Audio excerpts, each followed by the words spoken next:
La journée de l'Europe a pour but de fêter plus particulièrement, de mettre l'accent sur l'importance de l'Union européenne.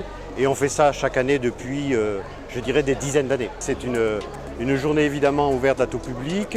L'idée, c'est d'avoir les stands avec les villes qui nous sont jumelles, c'est-à-dire Göttingen, ça pourrait être Saragosse. On a un stand dédié depuis 2-3 ans à l'association Vesna 64 parce qu'on aide beaucoup et on les a accueillis dès le départ. Cette association qui s'occupe ou qui se préoccupe de l'Ukraine, ce sont des Ukrainiens qui l'ont créé. Un quiz qui a été effectivement créé ici par la ville de Pau avec un QR code qui permet de se retrouver. C'est des questions posées sur chacun des pays de l'Europe, des 27 pays de l'Europe. Et des animations, vous avez pas mal de choses qui sont dédiées à l'Europe, des prospectus, des formations, voilà.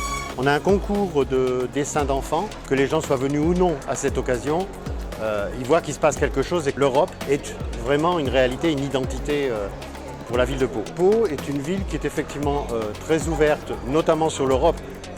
Je pense que tout le monde sait que François Bayrou s'exprime souvent au sujet de l'Europe et montre à quel point l'importance, plus que jamais, de cette identité européenne. Donc pour nous, c'est essentiellement important. Il y a beaucoup d'associations, que ce soit de villes européennes, de pays européens, que ce soit l'Italie par exemple, que ce soit l'Allemagne bien sûr.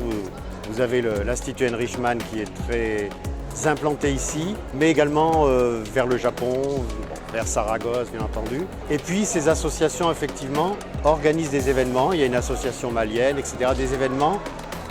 Vesna, c'est aussi beaucoup de l'entraide, mais les autres associations, que ce soit avec des communautés localement, parce qu'il y a une communauté très diversifiée ici à Pau.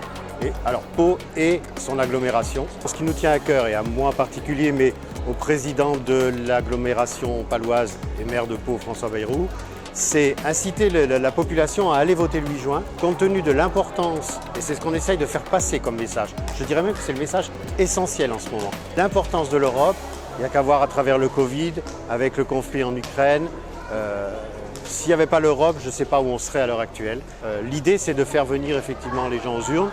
Et je vous dis encore une fois, beaucoup les jeunes pour qui l'Europe n'a plus une signification pareille.